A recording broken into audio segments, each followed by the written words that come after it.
So today we are going to discuss about dielectric materials. So a dielectric material is one which is electrically insulating.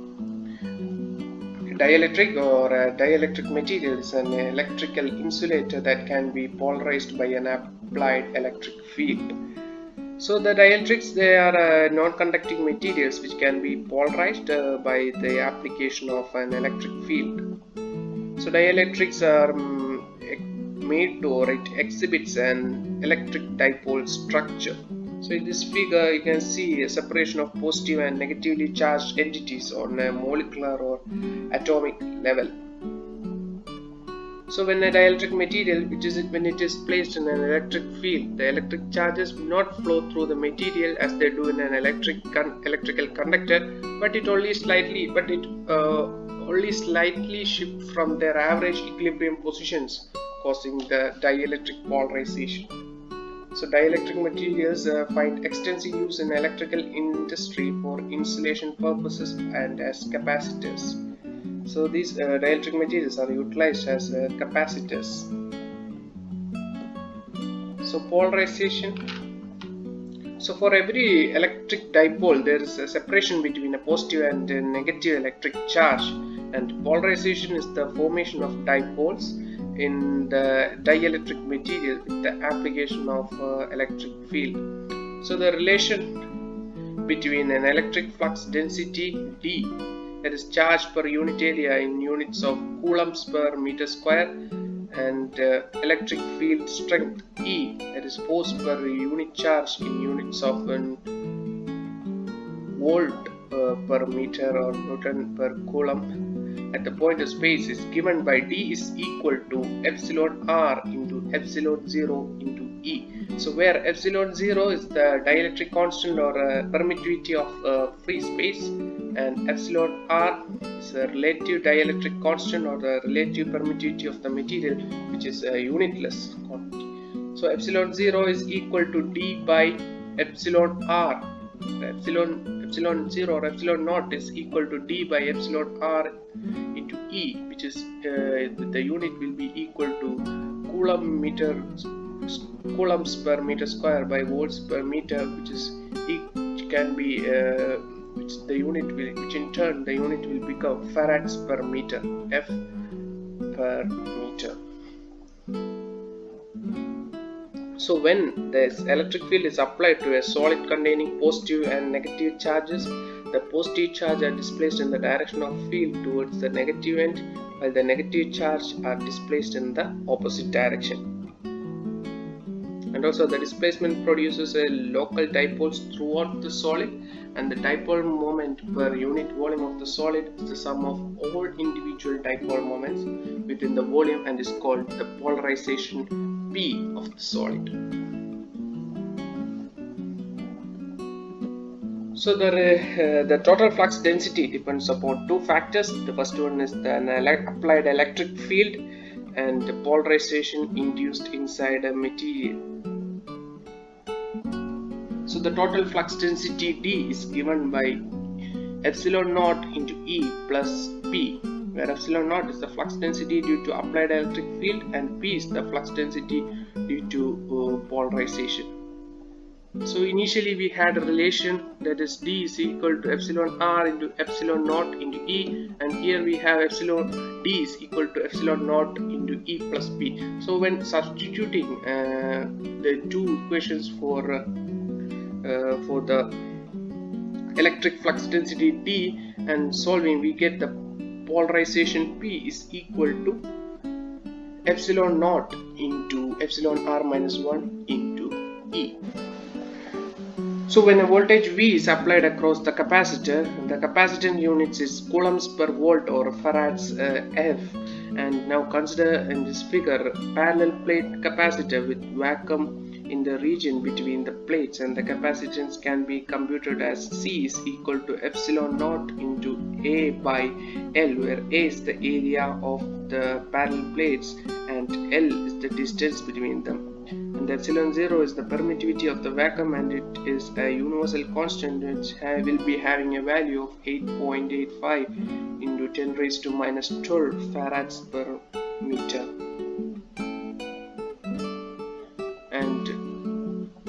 if a dielectric material is inserted between the plates, the charge on the plates increases due to polarization in the material, and the capacitance C is given by epsilon R into epsilon naught into A by D.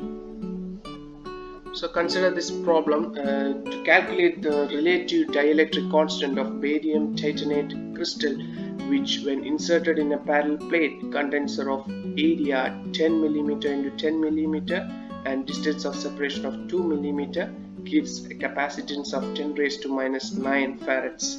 So we know the equation for capacitance C is equal to epsilon R into epsilon naught by A by D. So here the epsilon R, in order to find the relative permittivity of the material, epsilon R, or the relative dielectric constant epsilon R, is given by the equation C, that is capacitance into D by epsilon naught into A. So the capacitance is given by as 10 raised to minus 9 farad, and the distance of separation D is given by 2. So when converting it into meter, we have 2 into 10 raised to minus 3 divided by epsilon 0, which is a universal constant, 8.854 into 10 raised to minus 12 into the area, that is 10 millimeter into 10, that is 10 square in 10 raised to minus 6 when converted to meter. So when solving this equation, we get the relative dielectric constant as 2259. So next is a polarization processes. So there are 4 types of sources of polarization. First one is electronic polarization, ionic polarization, orientation polarization, and space charge polarization. So the dielectric materials exhibit at least one of these polarization types depending on the material and the application of electric field. So first is electronic polarization. So electronic polarization is the result of the displacement of the positively charged nucleus and the negative electrons of an atom in opposite directions and application of an electric field. So the electronic polarizability is independent of temperature, and monoatomic gases exhibit only this kind of polarization. So results from the displacement. So this polarization results from the displacement of center of negatively charged electron cloud relative to the positive nucleus of an atom by the application of an electric field. So this type of polarization is found on all types of dielectric materials. So next is ionic polarization. So during chemical bonding, the atoms may acquire an excess negative or positive charge and form an ionic bond, and when an electric field is applied to an ionic solid, cations and anions get displaced in opposite directions, and the ionic polarizability is due to this shift of the ions related to other oppositely charged neighbors and is independent of temperatures. So the applied electric field acts to displace cations in one direction and the anions in the opposite direction, which in turn rise the net dipole moment and causing ionic polarization. So the third is orientation polarization. This is found only in substances which possess the permanent dipole moment, and we can explain with an example.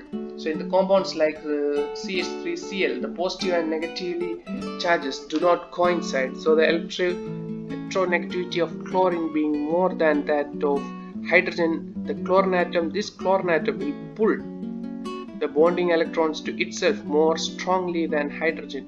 So this molecule carries a dipole moment even in the absence of an electric field, and when an electric field is applied on such molecules, they tend to align themselves in the applied field, and the polarization due to this alignment is called orientation polarization and is dependent on the temperature. So here you can see the various polarization process. The first figure you see is the electronic polarization that results from the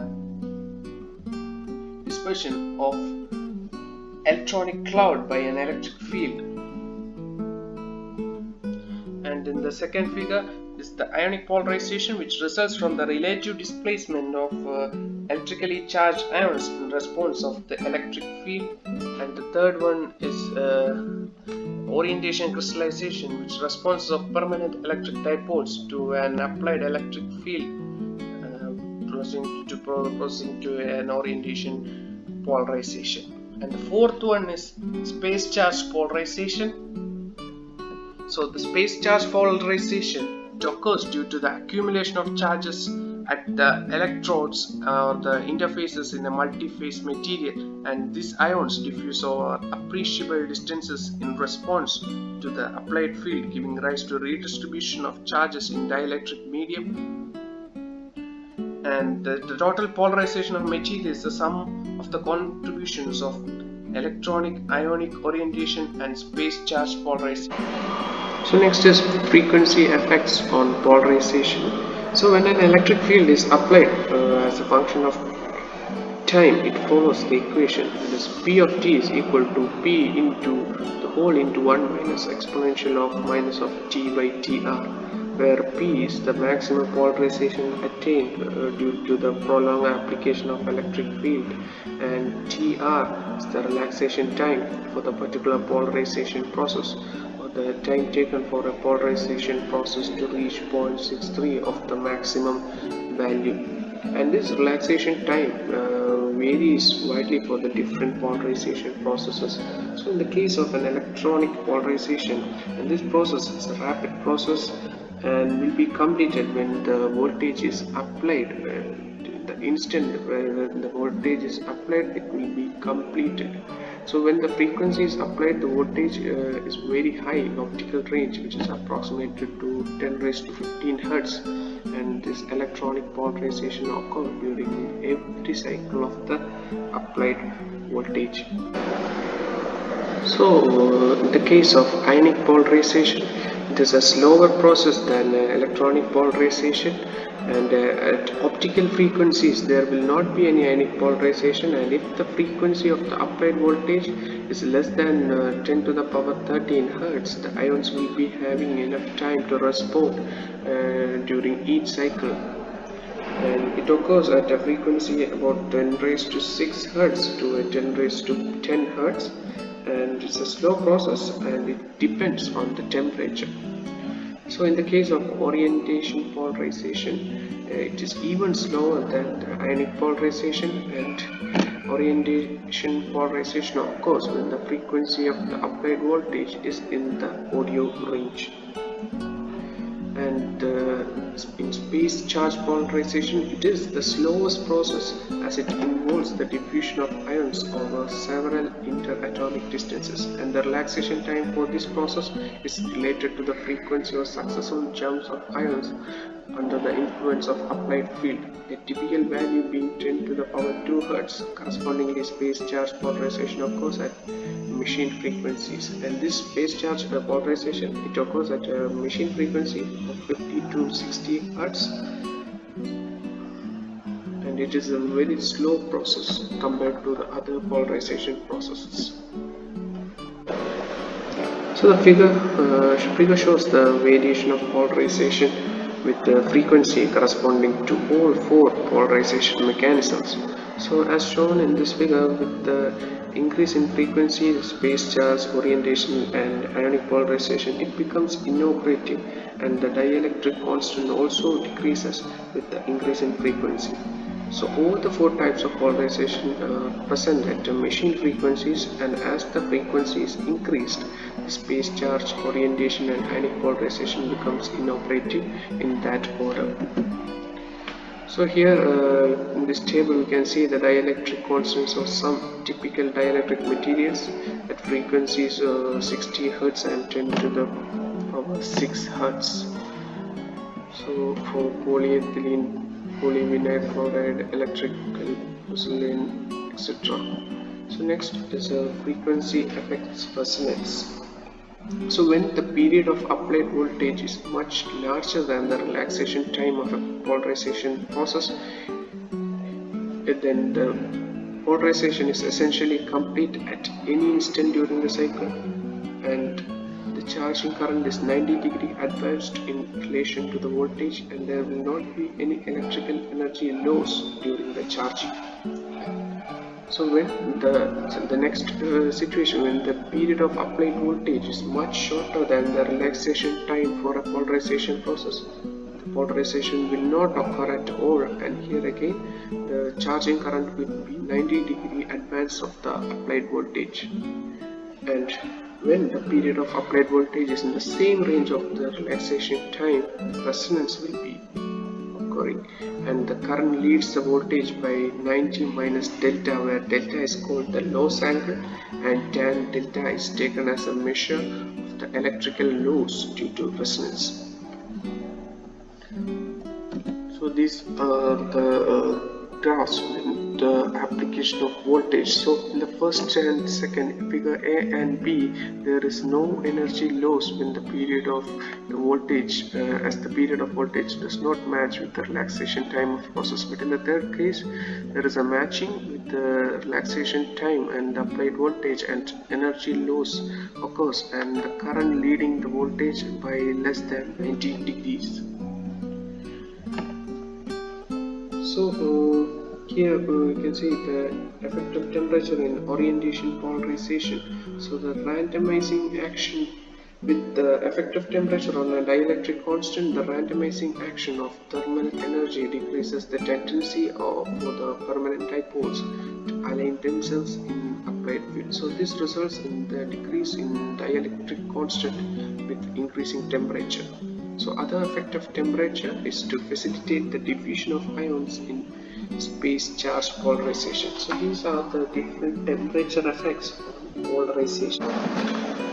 So for an assignment, you can explain the difference between the behavior of dielectric constants of polyethylene and polyvinyl chloride on the basis of monomer structures.